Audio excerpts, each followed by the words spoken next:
जे प्रभाव करे ही मानुष जन्म मिलंदो आहे। सो अहिड़ो दुर्लभ जन्म पाए जेके आत्मा जो कल्याण नथा कनि से महामूर्ख ऐं महा हत्यारा आहिनि। शरीर ऐं धन जे रखिया लाइ चङा कर्म करण घुर्जनि। धर्म का ज्ञान ऐं ज्ञान का ध्यान ऐं ध्यान का योग प्राप्त थींदो आहे।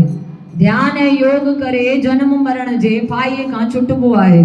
पंहिंजो मन जेकॾहिं पाण खे बुछड़नि कर्मनि खां न छॾाए त पोइ भला ॿियो केरु आत्मा जो कल्याण करे सघंदो। जे मनुष्य इन देह में नरक खां छुटण जो उपाउ न कंदा त ॿी कहिड़ी देह में वञी करे सघंदा। आहा बुढ़ापो शींहं वांगुरु मुक्ति ड्रेजारे थो। जीअं भगल दिलीअ मां पाणी वही वेंदो आहे तीअं उमिरि बि गुज़रंदी वञे थी। तंहिं करे जेसीं ताईं शरीर में सग आहे इंद्रियूं बलवान आहिनि तेसीं ताईं मोक्ष जो उपाउ ज़रूरु करणु घुरिजे। बाहि लॻण वक़्तु जेको पाणी वास्ते खूह कोठण शुरू करे थो सो मूर्ख मतिहीन आहे। सॼण मरण जे ॾुकण खे ॾिसी ऐं आपदा में माण्हुनि खे फाथल सम्झी बि लोग मोह रूपी नशे में मस्त रहनि था। धन वग़ैरह सुपने जिया जोबन काल वांगिया हयाती बिजली मुआफ़िक आहे। सो इन्हनि ते धीरज कहिड़े बुद्धवान खे ईंदो। पहिरीं त 100 वरह जीअण ई तमामु थोरो वक़्तु आहे। तंहिंमें बि अधु निंड ऐं आलस में गुज़री वञे थो।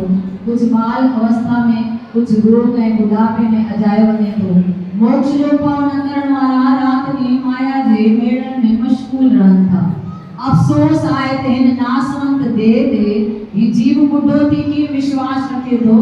ॾिसी वाइसी खॾ में किरे थो ऐं पंहिंजे पेर ते पाण कुहाड़ो थो हणे। आहा माया सभिनी मनुष्यनि ऐं ऋषियुनि मुनियुनि खे भुलाए छॾियो आहे। हवा के भी को खणी रोके आसमान के टुकुर टुकुर करे छॾे पर शरीर के को बि रखी नथो सघे। जंहिं काल करे समुंड जो पाणी सुकी वञे थो पृथ्वी नास थी वञे थी मेरू पर्वत टुकुर टुकुर थी वञे थो अड़े जीव उन काल जे अॻियां तुंहिंजी कहिड़ी थूम हली सघंदी। ही मुंहिंजो पुटु आहे ही मुंहिंजी सुंदर स्त्री आहे ही माल मुंहिंजो आहे। अहिड़ी तरह चवंदड़नि मनुष्य रूपी बकरनि के काल रूपी बगड़ छीछलाए मारे थो। हीअ कयो अथमि अञा ई मूंखे करणो अथमि अञा ई मां कंदुसि ईअं वीचारींदड़नि माण्हुनि खे काल हिकु ग्राही करे खाई छॾे थो। हीअ संसार दुखनि जी खाण आहे। सो जेको इन में रहे थो सो दुखी आहे ऐं उनखे त्यागण वारो सदा सुखी गुज़ारे थो।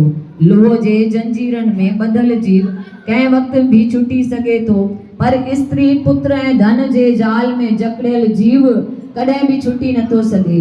जीव जेतिरा बि मन जे ख़ुशि करण जा उपाउ करे थो ओतिरो ई हू दुख पाए थो कोड़के में फासी पवे थो।